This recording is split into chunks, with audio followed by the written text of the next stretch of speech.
Hey, can we talk? Outside and somewhere, a little new setting, some slight, I had a whole video planned out today with this whole snowstorm and like the snow. And, the video is going to be about how, like, often as people, we're very cold and, very distant and, whatever. Well, if it snows again, we'll come back to that. But I think I can make something of this moment because, like the video I had planned with the snow, and like many people in my area when it comes to the snow, we all prepared for something that didn't happen.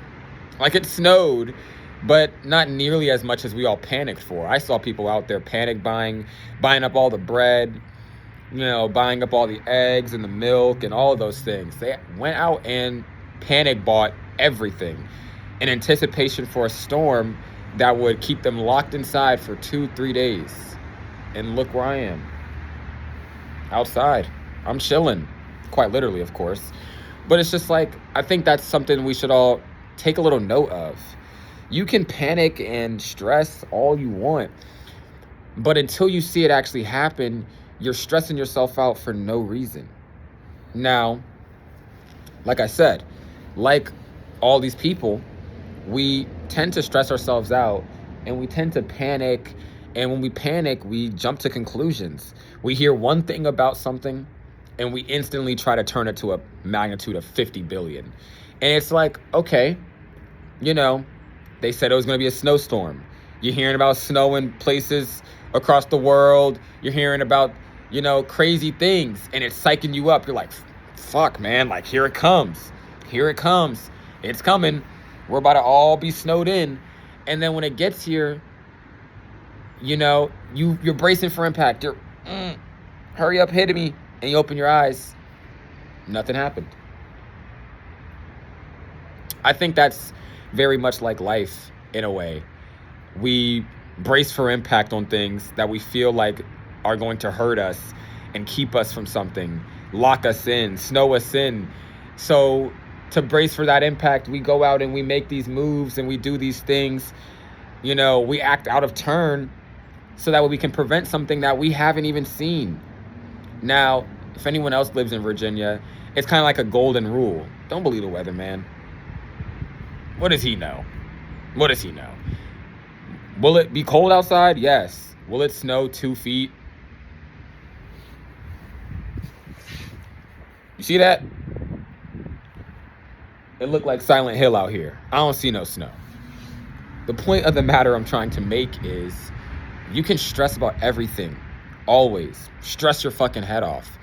But until you see it happen, you're just worrying yourself for no reason. Don't give in to the stress. Don't give in to the panic. Don't give in to all of the things that scare you and try to, make you fear something. Trust your intuition. Trust your gut. Because me, I told everybody, ain't gonna snow no 2 feet. Everybody tried to call me crazy. Did you hear about trees exploding here? What they gotta do with me? What they gotta do with where I'm at? So whether it snowed in other places and, 2 feet, 1 feet, 30 billion, the point of the matter is don't force yourself to brace for impact. If there's nothing to be bracing for, don't jump to conclusions. I tried to plan a whole video around that snow because part of me genuinely did believe, man, this is going to be something big. Everybody's been talking about it. And now look, I'm out here in the cold making a different video because I couldn't follow through with the other video because it ain't snow. There ain't no snow out here. Think about that now. Don't rush to conclusions. Don't dive into things that you don't know about. Don't give your all into things that you ain't seen yet. Take your time. Trust your gut. Trust your gut. And maybe if you trust your gut, you won't have to, panic buy. You won't have to do the human, emotional equivalent of panic buying, which I believe to be, when you're panic buying, or I guess the emotional equivalent of such, you'd be, you're putting all your eggs in this basket saying, yeah, we got to move. Like, don't tell yourself, oh, man, if shit goes left, What if shit goes right? Oh man, if I lose this job and if you keep it, think about the good things. Don't just keep telling yourself, man, what if everything goes wrong? What if it goes right, bro? What if you win? What if you succeed? What if that? Don't give into the panic, because what if it snows 2 feet? What if? What if? Anyway, thank you.